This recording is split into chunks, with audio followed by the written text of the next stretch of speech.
Le chômage baisse lentement mais sûrement dans l'Aude depuis le second semestre 2016. De nombreux indicateurs montrent un début de reprise qui reste cependant fragile. Donc c'est plutôt une bonne nouvelle. Dans un paysage de chômage quand même qui reste important pour l'Aude, puisqu'on est le 5e département en termes de taux de chômage. Mais le taux de chômage lui-même baisse, on est à 13,2%, alors qu'on était à 14% il y a un an en arrière. Donc c'est une tendance qui se confirme sur les 6 derniers mois, depuis le mois de juin. Parmi les indicateurs positifs, le nombre de défaillances d'entreprises en baisse dans l'Aude l'an dernier. L'emploi intérimaire qui repart à la hausse et les contrats de longue durée, CDD de plus de 6 mois et CDI, représentent 52% des embauches. Les employeurs semblent retrouver la confiance, comme ce patron de magasin de bricolage qui a embauché 3 personnes en CDI. Lorsque l'on prend quelqu'un en CDI, c'est que réellement on est sûr de notre activité. On ne va pas prendre le risque de prendre quelqu'un pour ensuite lui dire ben non, ça va pas, quoi.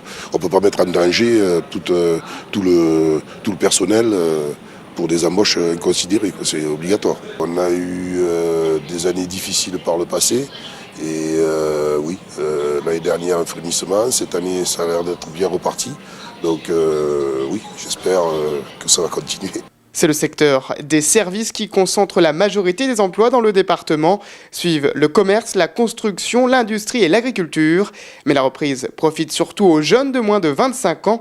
Pour les seniors, le retour vers l'emploi reste toujours aussi difficile. En un an, le nombre de demandeurs d'emploi de plus de 50 ans a augmenté de 2,4%. Quand on regarde sur une année les embauches, c'est 16% des recrutements. Donc c'est 28% de la demande d'emploi et c'est 16% des recrutements.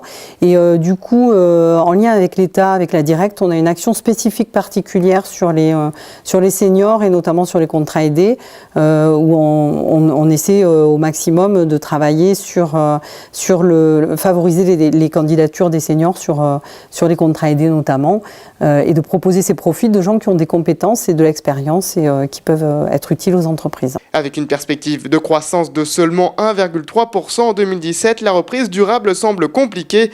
Pourtant, grâce à cette nouvelle position au centre de l'Occitanie, les investisseurs toulousains notamment commencent à regarder vers Carcassonne, une vraie chance de développement économique pour la ville et sa région.